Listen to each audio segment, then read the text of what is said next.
வணக்கம் நண்பர்களே, நான் உங்கள் பாலாஜி அலைஸ் பவிஷ்யமார். குரு வணக்கத்துடன் இன்றைக்கி டாபிக்குள்ளே போவோம். இன்றைக்கி நம்ம பார்க்க போகிற டாபிக் என்ன அப்படின்னு பார்த்தோன்னா, கள்ளக்காதல் அப்படின்ற ஒரு சில அமைப்புகளுக்குள்ள என்னன்றதை பார்க்க போகிறோம். சரி, கள்ளக்காதல் அப்படின்னா ஏற்கனவே கணவன் அல்லது மனைவி இருக்கிறார்கள் அப்படின்றது தான் அதில் மறைஞ்சிருக்கக்கூடிய ஒரு உள் அமைப்பு. ஏன்னா ஒரு கணவனோ மனைவியோ இல்லைன்னா அது சாதாரணமாக நேரடியாக ஒருத்தரை ஒருத்தர் காதல் செய்கிறோம் அப்படின்றதுல வந்துடும். கள்ளக்காதல் அப்படின்றது ஒருத்தர் இருக்க இன்னொருத்தரை தேடுவது கள்ளக்காதல் அப்படின்றதை இங்கே சொல்கிறோம். இது கள்ளக்காதலா அப்படின்னு கேட்டிங்கன்னா, ஒரு பக்கத்தில் ஆமாம், இன்னொரு பக்கத்தில் அது அளவு பண்ணுமா இல்லை மாட்டி வைக்க போதா அப்படின்றது தான் அந்த கிரகங்களுடைய செயல்பாடு. அதற்குண்டான ஒரு ஜாதக விளக்கத்தை தான் நம்ம பார்க்க போகிறோம். தொடர்ந்து பாருங்கள்.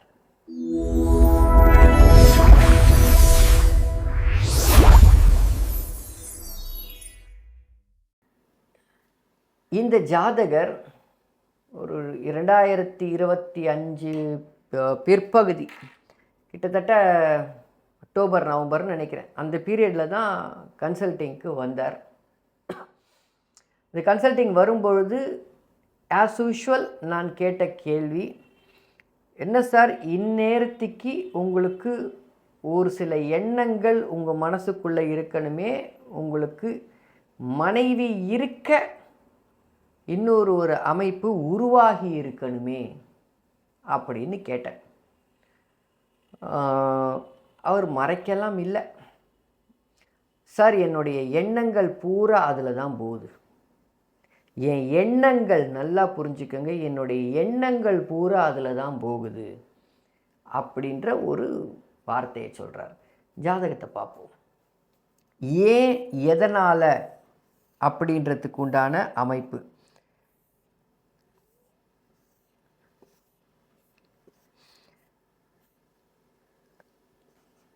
லக்னம் மிதுன லக்னம்,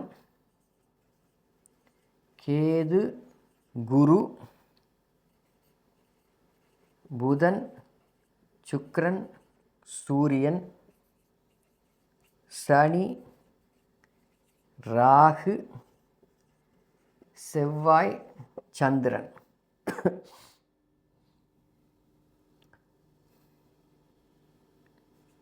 4/11/1990.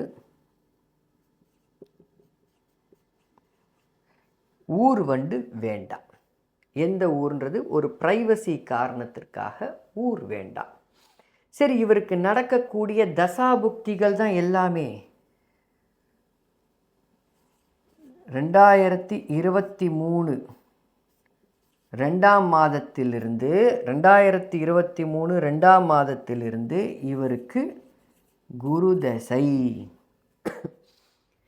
இந்த குரு தசை அப்படின்றது தான் இருக்கிறதுலையே முக்கியமான அமைப்பு. அதுவும் இந்த இடத்துல குரு வந்து பார்த்திங்கன்னா, ஏன்னா இதுக்கு சாரமே மிக கடுமையாக செயல்பட்டது அப்படின்றது தான் இந்த இடத்துல இருக்கக்கூடிய ஒரு சில விஷயங்கள். பொதுவாக இந்த குரு தசைக்கு நம்ம எப்படி பலன் சொல்லுவோம்? ஆகா, 2ஆம் பாதகாதிபதி பாதகஸ்தானத்திற்கு 8இல் மறைந்து உச்சமாகி தன்னுடைய மறு வீடான 10ஆம் வீட்டை பார்த்து கொண்டு இருக்க தொழில் வேலையில் நல்ல அமைப்புகளை தரும் அப்படின்னு தானே சொல்லுவோம். அதுக்கப்புறம் வேறு என்ன சொல்லுவோம்? ஒரு சில இன்னும் கொஞ்சம் டீப்பாக பார்க்குற ஒரு சில ஜோதிடர்கள் என்ன சொல்லுவாங்கன்னா, சார் பாதகாதிபதி எங்கே உக்காந்தாலும் பாதகத்தை செய்யும். ஸோ குடும்பஸ்தானத்தில் மிதுன லக்னத்திற்கு பாதகாதிபதி குடும்பஸ்தானத்தில் அமர்ந்திருப்பது நல்ல விஷயம் இல்லை, அது குடும்ப அமைப்புகளில் பிரச்சனையை தருன்னுவாங்க. கை தேர்ந்த ஜோதிடர்கள் சொல்லக்கூடிய ஒரு சில பலன்கள் இது. ஆனால் எல்லாத்துலேயுமே கொஞ்சம் நுணுக்கம் மிக முக்கியம். சார அடிப்படை இவருக்கு நான் சொன்ன பலன் என்ன அப்படின்னு பார்த்தீங்கன்னா, சார் உங்களுக்கு கிளி மாதிரி ஒரு மனைவி இருக்க வேற ஏதோ மாதிரி ஒருத்தர் தேவைப்படுது. இப்போது அதுக்கு காரணம் உங்களுடைய எண்ண அலைகள்னு. நீங்கள் அந்த மாதிரி யோசிக்கிறீங்க, உங்களுடைய எண்ண அலைகள் தான் காரணமே தவிர வேறு எதுவும் கிடையாது. உங்கள் எண்ணம் போல் தான் இப்போ நடக்குது, அதுவும் நீங்கள் வேலை செய்கிற இடத்திலேயே ஒருத்தர் அப்படின்னு. சார் ஆமாம் சார், இப்போ அதுக்கு தான் வந்து எனக்கு ஒரே குழப்பமாக இருக்குது. அவங்களும் என்ன அப்ரோச் பண்ணுறாங்க, நானும் அவங்கக்கிட்ட ரொம்ப ஈடுபாடோடு இருக்கேன், எனக்கு வந்து என்னுடைய குடும்பம் பிரச்சனையாயிடுமோன்னு எனக்கு ஒரு கவலையாக இருக்குன்னு. திருமணம் ஆகிடுத்து, குழந்தை பிறந்துருச்சு, எல்லாமே இருக்குது, கவலையாக இருக்குன்னு. நான் சொன்னேன், இதுதான் சார் உங்கள் பிரச்சனை, கண்டிப்பாக தொட்டிங்கன்னா கேட்டிங்கன்ட்டு ஒரே வார்த்தை. ரொம்ப ஆனால் அதை வந்து விடுமா அப்படின்றது அடுத்த அமைப்புகள், அது வந்து ஃப்யூச்சர் ப்ரெடிக்ஷன். அது அவருக்கு நான் ஒரு சில விஷயங்கள் சொல்லிட்டேன். ஏன் எதனால் அது அடிப்படையில் சொன்னேன். இங்கே இந்த எண்ண அலைகள்னு சொன்னோம் பார்த்தீங்களா, ஒருத்தர் என்ன யோசிக்கிறாங்க, ஒருத்தர் ஏன் அதை செய்கிறாங்கன்றதுக்கு இங்கே தான் சாரத்தோடைய அமைப்புகள் மிக வலுவாக இருக்கக்கூடிய அமைப்புகள். பார்த்தீங்கன்னா குரு தசை, இந்த குருவுக்கு சாரம் கொடுத்தது புதனாகி, அந்த புதன் லக்னத்திற்கு 5ல் சுக்கிரன் சூரியனுடன் உட்காந்துருக்கார். யார் இந்த இடத்துல புதன்? சுகஸ்தானாதிபதி. சுகம் கொடுக்க ஒரு மனைவி இருக்க இன்னொரு பெண்ணை தேடு வைப்பதும் இந்த புதன் தான். புரியும் நினைக்கிறேன். சுகம் கொடுக்க ஒரு மனைவி இருக்க, அப்போது இந்த இடத்தில் புதன் சுக்கிரனுடன் சேர்ந்து ஒன்று சரி வேறு யாரோட இருக்கார் அப்படின்னு பார்த்தீங்கன்னா, லக்னத்திற்கு 3ஆம் வீடு தாம்பத்தியத்தை வீரியஸ்தானம் தாம்பத்திய ஸ்தானம்ன்றதை நான் நிறைய இடத்துல சொல்லிட்டு வரேன். அந்த தாம்பத்திய ஸ்தானாதிபதியான சூரியனோட இதில் நான் இன்னும் ஒரு கேள்வி வேற கேட்டேன் அவர்கிட்ட. என்ன சார் நீங்கள் வந்து சொன்ன அந்த பெண்ணுக்கு விவாகரத்து மாதிரி ஏதாவது ஆயிருச்சான்னா, ஆமாம் சார், 3ஆம் அதிபதி நீச்சமான ஒரு அமைப்பு. இதெல்லாம் புரிஞ்சுக்கணும், ஜோதிடத்தில் இருக்கக்கூடிய நுணுக்கங்கள். இது சார அடிப்படையில் தான் புரியும் இந்த இடத்துல. அப்போ குரு 7ஆம் அதிபதி 7க்கு 8ல் மறைந்திருந்தாலும் நல்லா புரிஞ்சுக்குங்க, ராசிக்கு 3ல் அமர்ந்திருக்க, ராசிக்கு 3ல் அமர்ந்திருக்கக்கூடிய குரு அல்லதுக்கு ரிஷப லக்னத்திற்கு 3ல் அமர்ந்திருக்கக்கூடிய குரு கள்ளக்காதல் அமைப்புகளை தருவார். ஏற்கனவே ஒரு வீடியோ ஒன்று போட்டிருக்கேன். சந்திரனும் ராகுவும் சேர்ந்து ரிஷபத்தில் இருக்க, 3ஆம் வீட்டில் அவங்களுக்கு ராசிக்கு 3ஆம் வீட்டில் குரு இருக்க, ஒரு லிவிங் டுகெதர் ஒரு பையன் இருந்தான் அப்படின்ற ஒரு வீடியோ போட்டிருக்கேன். அதே கான்செப்ட் தான், வித்தியாசமே கிடையாது. அதே கான்செப்ட் அமைப்புகள் தான். அப்போது இந்த இடத்துல பாருங்கள் என்ன அழகாக ஜோதிடத்துடைய ஒரு மகிமை. குருவுக்கு 18 டிகிரியில் இருக்கார், சாரம் கொடுத்தது புதனாகி, அந்த புதன் சுக்கிரன் மற்றும் சூரியனோட இருக்கார்.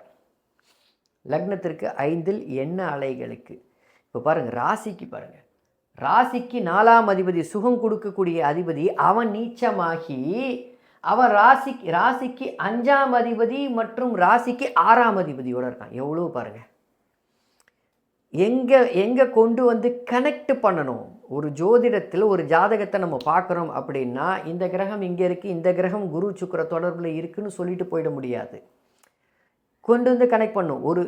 இந்த லக்னத்திற்கு 3ஆம் அதிபதி, நல்லா புரிஞ்சுக்கோங்க, லக்னத்திற்கு 3ஆம் அதிபதி நீச்சமாகி 4ஆம் அதிபதியுடன் சேர்ந்து 5ஆம் இடத்தில் இருப்பது லக்னத்திற்கு, ராசிக்கு 4ஆம் அதிபதி நீச்சமாகி 2 5ஆம் அதிபதினு சொல்லக்கூடிய புதனுடன் சேர்ந்து சுக்கிரனுடன் சேர்ந்து 1ஆம் அதிபதியோடு சேர்ந்து 6ஆம் வீட்டில் உட்காந்துட்டு இருக்கு. ராசிக்கு 6ஆம் வீட்டில் நடக்கிறது எங்கே?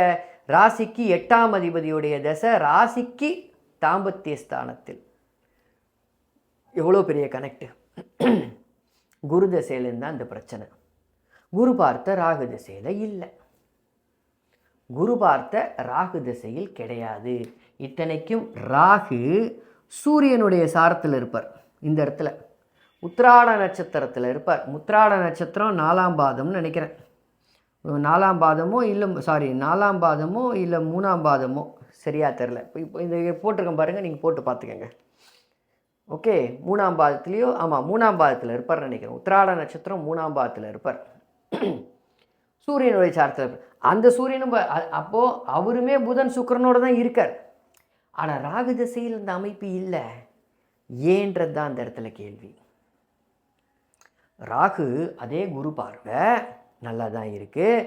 லக்னத்திற்கு 8ஆம் இடத்தில், ராசிக்கு 9ஆம் இடத்தில் அமர்ந்து குருக்கு சாரம் கொடுத்தவன் யாரோட சேர்ந்திருக்காங்களோ அதே கூட்டணி தான் ராகுக்கு சாரம் கொடுத்தவனும் சேர்ந்துருக்கான்.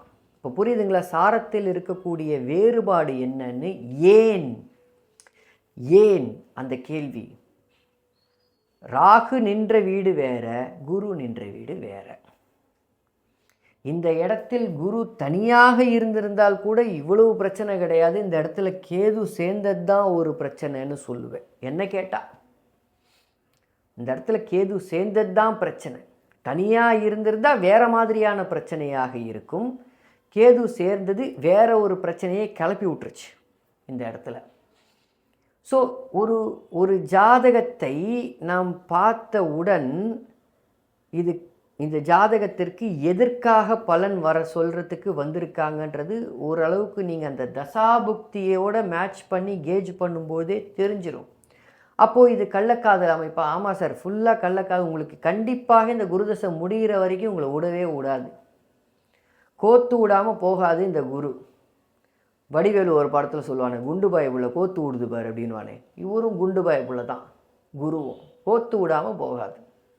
ஏன்னா குரு அமர்ந்திருக்கக்கூடிய இடம் அப்படி. குரு ராசிக்கு யார், லக்னத்திற்கு யார், நவாம்சத்தில் எங்கே இருக்கார். இத்தனைக்கு நவாம்சத்தில் அவருடைய சொந்த மூலத்திரிகோண வீட்டில் அவர் ஜம்முன்னு உட்காந்துட்டு இருப்பார். அவர் தனுசில் உட்காந்துட்டு இருப்பார். இந்த இடத்தில் ஒரு சில பேர் என்ன சொல்லுவாங்க, இந்த இடத்துல லக்னத்திற்கு சனியை பார்த்துருச்சு, லக்னத்தை பார்த்துருச்சு, அதனால தான் எண்ணமே அந்த மாதிரி கெட்ட எண்ணம். இல்லை சார், ராகு தசை வரைக்கும் அவருக்கு அந்த எண்ணமே கிடையாது.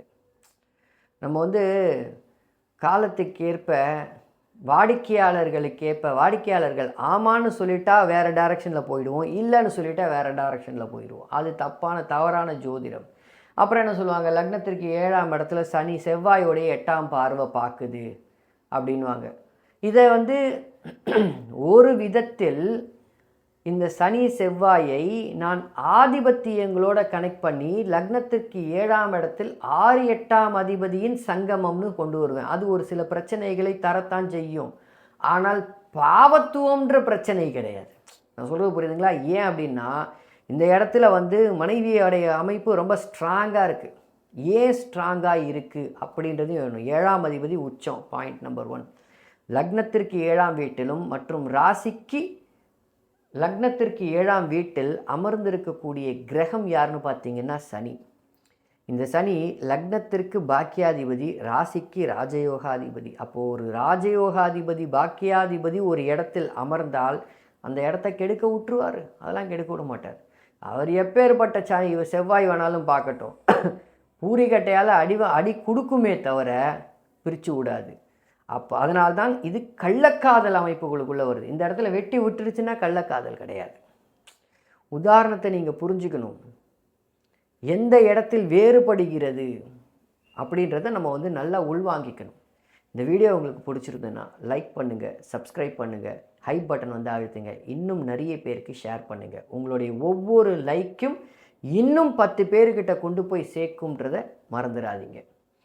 ஓகே, ஸோ அப்போது பேசிக்காக ஒரு ஜாதகத்தை எப்படி கணிக்கணும் அப்படின்றதும், எதன் அடிப்படையில் இங்கே சாரம் இல்லையேல் இந்த ஜாதகத்துக்கு பலன் சொல்கிறது அப்படின்றது பொதுவாக குரு லக்னத்திற்கு 2ஆம் இடத்தில் உச்சமாகி, மிதுன லக்னத்திற்கு 2ஆம் இடத்தில் உச்சமாகி உட்கார்ந்து இருக்கிறது நல்ல அமைப்பு கிடையாது.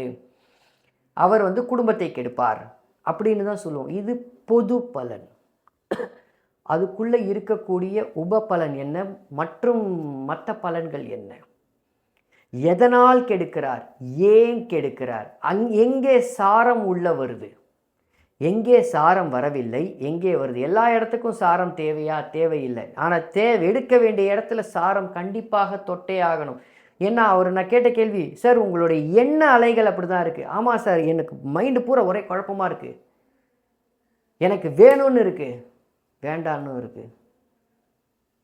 அதுதான் சாரத்தில் உள்ள வேறுபாடுகள். அடுத்த பதிவில் பார்ப்போம். நன்றி நண்பர்களே.